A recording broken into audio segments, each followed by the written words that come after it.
नमस्कार दोस्तों, इस वीडियो में गुलाम वंश से संबंधित सभी महत्वपूर्ण प्रश्न को डिस्कस करेंगे जो आपके आगे आने वाले सभी एग्ज़ाम के लिए महत्वपूर्ण होंगे। आप लोग इसका पीडीएफ टेलीग्राम ग्रुप से डाउनलोड कर सकते हैं, जिसका लिंक आपको डिस्क्रिप्शन में दिया गया है। और सारे के सारे प्रश्न आपके वन लाइनर होंगे। पहला क्वेश्चन है, गुलाम वंश की स्थापना किसके द्वारा की गई? तो गुलाम वंश की स्थापना कुतुबुद्दीन ऐबक के द्वारा की गई। गुलाम वंश क्यों बोला गया? तो आपको पता होना चाहिए कि जो कुतुबुद्दीन ऐबक है, गुलाम है। किसका गुलाम है? तो मोहम्मद गौरी का कुतुबुद्दीन ऐबक गुलाम है, इसीलिए बोला गया गुलाम वंश। ठीक है, क्या बोला गया? गुलाम वंश, इसीलिए बोला गया। तो गुलाम वंश की स्थापना किसके द्वारा की गई है?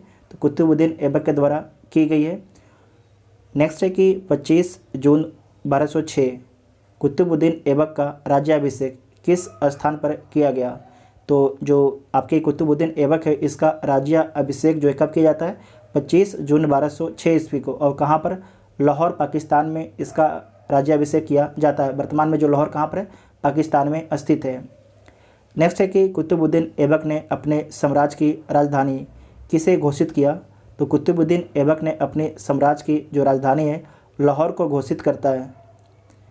नेक्स्ट है कि भारत में तुर्की राज का संस्थापक कुतुबुद्दीन ऐबक को माना जाता है। तो भारत में जो है तुर्की राज का संस्थापक किसे माना जाता है?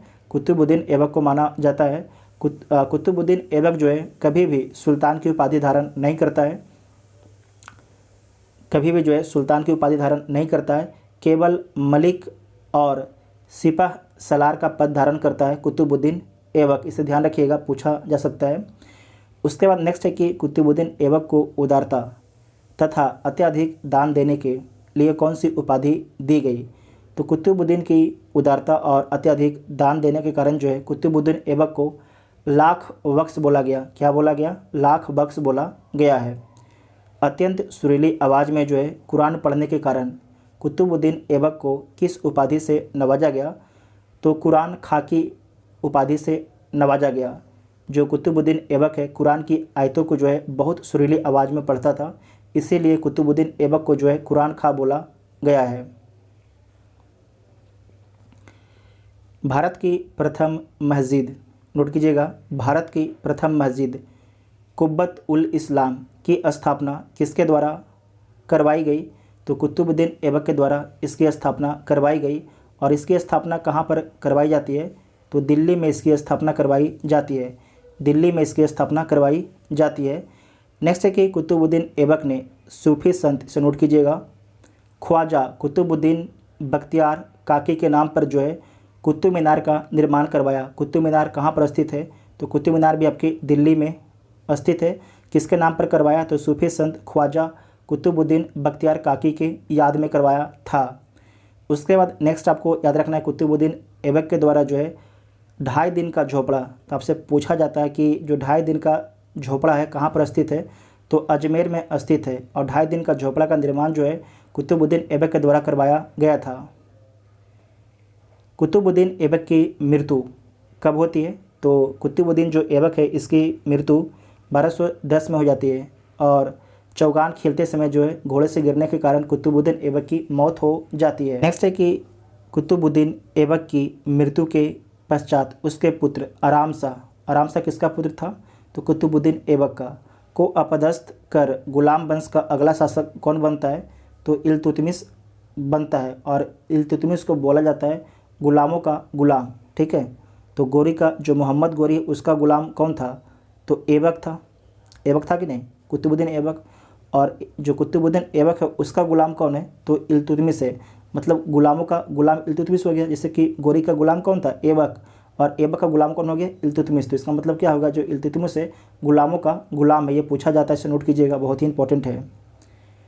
इल्तुतमिश जो है सुल्तान बनने से पूर्व किस प्रांत का सूबेदार था? तो बदायूं का सूबेदार था। वेरी वेरी इंपॉर्टेंट है, कहाँ का? बदायूं का सूबेदार था। दिल्ली सल्तनत का वास्तविक संस्थापक किसे माना जाता है? तो जो दिल्ली सल्तनत है, उसका वास्तविक संस्थापक इल्तुतमिश को माना जाता है। किसे माना जाता है? इल्तुतमिश को माना जाता है। इल्तुतमिश दिल्ली सल्तनत का प्रथम सुल्तान था जिसने दिल्ली को अपनी राजधानी बनाई तथा बगदाद के खलीफा से सुल्तान की उपाधि प्राप्त की। यहाँ पर आपको ध्यान रखना है, इल्तुतमिश दिल्ली सल्तनत का प्रथम सुल्तान था जिसने अपनी राजधानी को कहाँ बनाया, दिल्ली बनाता है। जो कुतुबुद्दीन ऐबक था अपनी राजधानी को कहाँ पर बनाया था, लाहौर में बनाया था, ठीक है। जबकि इल्तुतमिश जो है अपनी राजधानी को दिल्ली में बनाता है, दिल्ली बनाता है। और इसमें आपको याद रखना है कि प्रथम सुल्तान था, ये प्रथम दिल्ली सल्तनत का सुल्तान था। और साथ में बगदाद के जो खलीफा है उससे सुल्तान की उपाधि भी धारण करता है इल्तुतमिश, जबकि कुतुबुद्दीन जो ऐबक है सुल्तान की उपाधि धारण नहीं करता है। जो इल्तुतमिश ने जो है 40 योग्य तुर्क गुलामों को मिलाकर जो है किस दल का गठन किया था, तो तुर्कान ए चहलगानी दल का गठन किया था। तुर्कान ए चहलगानी दल, जिसे 40सा दल भी बोला जाता था। इसमें 40 व्यक्ति होते थे, इसमें 40 व्यक्ति होते थे, ठीक है। नेक्स्ट है कि मंगोल आक्रमणकारी चंगेज खां भारत के उत्तर पश्चिमी सीमा पर किसके शासनकाल में आया था, तो इल्तुतमिश के शासनकाल में आया था। किसके शासनकाल में, इल्तुतमिश के शासनकाल में आया था। नेक्स्ट है कि इल्तुतमिश ने भारत में एकता व्यवस्था प्रारंभ किया। वेरी वेरी इंपॉर्टेंट है, इल्तुतमिश ने जो है भारत में एकता व्यवस्था प्रारंभ किया। और एकता एक अरबी शब्द है जिसका अर्थ क्या होता है, जिसका अर्थ आपके भूमि होता है। एकता का अर्थ क्या होता है, भूमि होता है। और भूमि को लेने वाला क्या कहलाता है, तो एकतादार कहलाता है। इसे नोट कीजिएगा, वेरी वेरी इंपॉर्टेंट है, ठीक है। उसके बाद नेक्स्ट है कि वर्ष 1226 में दिल्ली सल्तनत की गद्दी पर बैठने वाली प्रथम एवं अंतिम मुस्लिम महिला शासिका कौन थी, तो रजिया सुल्तान थी। रजिया सुल्तान थी। रजिया के सुल्तान बनने के पश्चात गुलाम याकूत को किस पद पर नियुक्त किया गया, तो अमीर ए आखुर पद पर नियुक्त किया गया था। रजिया सुल्तान के विद्रोही अमीरों ने रजिया की हत्या करवाकर किसे दिल्ली सल्तनत की गद्दी पर बैठाया, तो बहराम शाह को जो है दिल्ली की गद्दी पर बैठाता है। बहराम शाह के कार्यकाल में नायब ए मुमालिकत पद का सृजन किया गया, जिसमें जो है संपूर्ण अधिकार निहित कर दिया गया। मतलब कि जो सबसे पावरफुल पोस्ट कौन होगा, नायब ए मुमालिकत, ठीक है। इस पद पर सर्वप्रथम किसे नियुक्त किया गया, तो इस पद पर जो है सर्वप्रथम एतगीन को नियुक्त किया गया। किसे, एतगीन को इस पोस्ट पर सबसे पहले नियुक्त किया जाता। नेक्स्ट है कि दिल्ली सल्तनत के किस शासक ने बलबन को, ठीक है, किसे, बलबन को नायब ए मुमालिकत पद पर नियुक्त किया, तो नसरुद्दीन महमूद ने। किसने नियुक्त किया, नसरुद्दीन महमूद ने, ठीक है। बलबन को उल्लुग खां की उपाधि किसने प्रदान की, तो नसरुद्दीन महमूद ने प्रदान की। और जो बलबन है अपनी जो बेटी का शादी किसके साथ करता है, तो नसरुद्दीन महमूद के साथ में करता है। दिल्ली का सुल्तान बनने के पश्चात तुर्कान ए चहलगानी को किसने समाप्त किया, तो बहुत ही इंपॉर्टेंट क्वेश्चन है। तो किसने समाप्त कर देता है, तो बलबन जो है तुर्कान ए चहलगानी को समाप्त कर देता है, क्योंकि तुर्कान ए चहलगानी से बलबन को खतरा था, इसीलिए। नेक्स्ट है कि अपने विरोधियों के प्रति कठोर लौह एवं रक्त की नीति का पालन करने वाला सुल्तान कौन था, तो बलबन था। कौन था, बलबन था। बलबन जो प्रथम सुल्तान था जिसने राजत्व के सिद्धांत का प्रतिपादन किया।